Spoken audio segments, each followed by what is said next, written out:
arus balik Lebaran, Menteri Perhubungan Budi Karya Sumadi kembali pantau kesiapan sarana transportasi. Pantauan untuk pastikan keberhasilan saat arus mudik Lebaran. Menteri Perhubungan hari ini mengunjungi kantor Jasa Marga di Karawang, Jawa Barat untuk evaluasi arus balik mudik Lebaran 2023. Meski terjadi peningkatan volume kendaraan, namun kecelakaan lalu lintas menurun hingga 27%. Pihak kepolisian akan terus melakukan pantauan dan upaya agar arus balik mudik jalur darat berjalan lancar. Diprediksi puncak arus balik akan terjadi pada 30 April hingga 1 Mei 2023 mendatang. Menhub mengimbau agar pengguna jalan tol dapat memanfaatkan diskon tarif tol sebesar 20%. Nah, kita memang tidak harus cukup keras dengan apa yang sudah kita lakukan.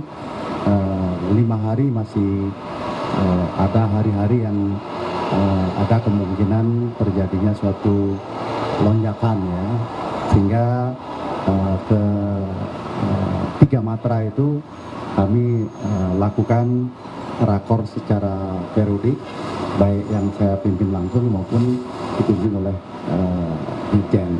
Berapa angka persisnya yang sudah dan belum, walaupun saya tahu bahwa masih ada 55% yang belum kembali ke Jakarta. Pemirsa, untuk mengetahui kondisi terkini gerbang tol Kali Kangkung dan Lingkar Gentong, kami telah terhubung dengan rekan Galuh Pandu dan Salam Rahmat.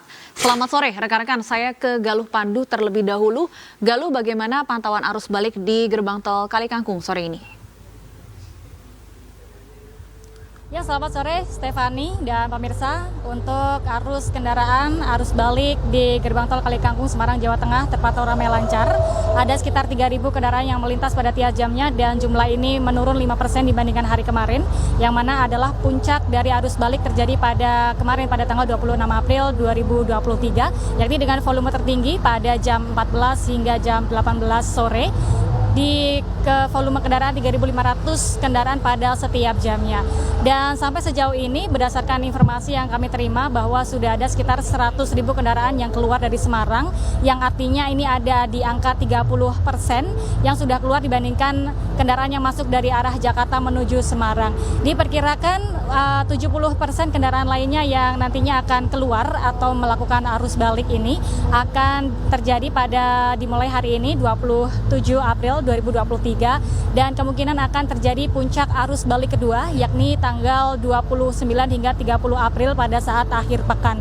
Dan pihak kepolisian juga nantinya akan memberlakukan kebijakan one way pada tanggal tersebut atau 1 jalur untuk dilakukan kebijakan tersebut untuk mengurai kepadatan yang kemungkinan akan terjadi pada puncak arus mudik gelombang yang kedua. Dan pada hari ini kebijakan one way masih akan diteruskan sampai jam 24.00.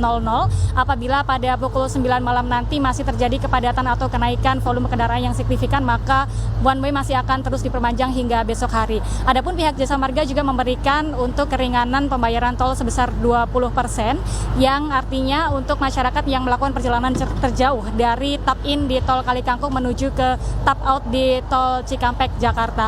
Dan kemungkinan pada tanggal 29 hingga tanggal 27 maksud kami, hingga tanggal 29 ketika pemberlakuan diskon tersebut diadakan, maka kemungkinan akan terjadi juga peningkatan kendaraan di tanggal tersebut.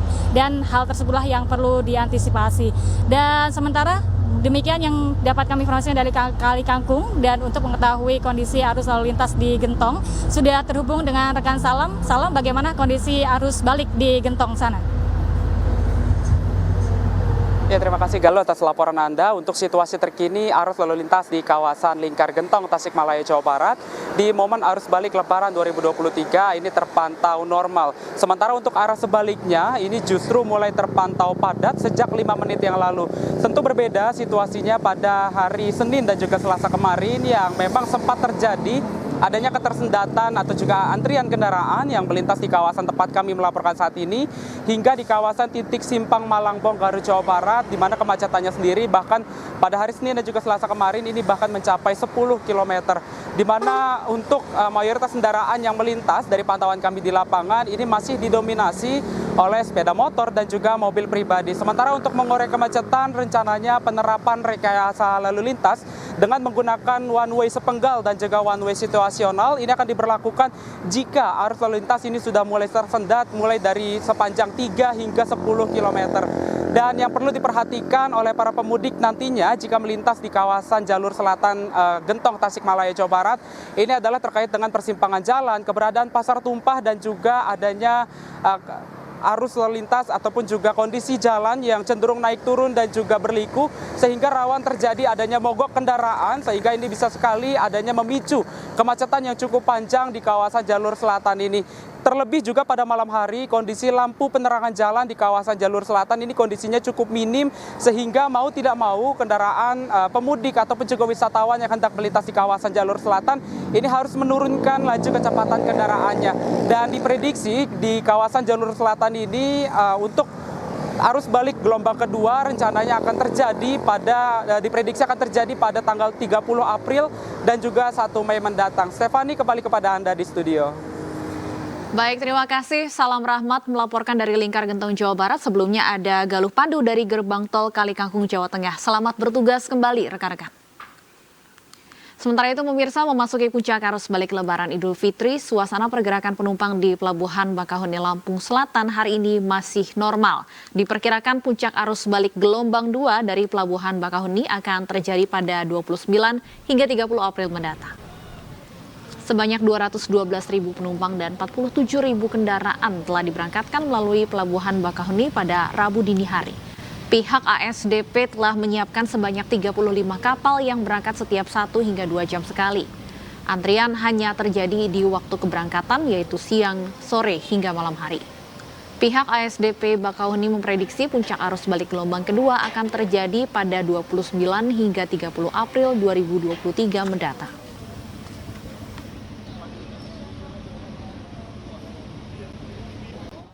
Sementara itu di Stasiun Pasar Senen, jumlah pemudik pengguna kereta api masih tinggi di tengah arus balik Lebaran Idul Fitri. Penumpang yang tiba di Stasiun Senen meningkat 2 kali lipat. Kepadatan penumpang masih terjadi di pintu keberangkatan maupun kedatangan di Stasiun Kereta Api Pasar Senen, Jakarta Pusat. PT Kereta Api Indonesia Daob 1 Jakarta mencatat sebanyak 43.500 penumpang tiba di wilayah Daob 1 Jakarta hari ini. Dari angka tersebut sebanyak 16.000 penumpang turun di Stasiun Senen, sementara jumlah keberangkatan dari Stasiun Senen juga masih tinggi, mencapai 70% dari total ketersediaan tempat duduk. Agar menunggu jemputan atau taksi online di tempat yang Bagaimana pantauan arus balik pemudik di Stasiun Pasar Senen, Jakarta? Kami telah terhubung dengan Nadia Raisa. Nadia, bagaimana pantauan suasana arus balik di Stasiun Senen sore ini? Ya, Stefani dan juga pemirsa, pasca Lebaran, 5 hari atau pasca Lebaran di sini Stasiun Pasar Senen masih ramai oleh penumpang, baik mereka yang datang menuju ke Stasiun Pasar Senen ataupun mereka yang baru saja akan berangkat dari Stasiun Pasar Senen ke kampung halaman.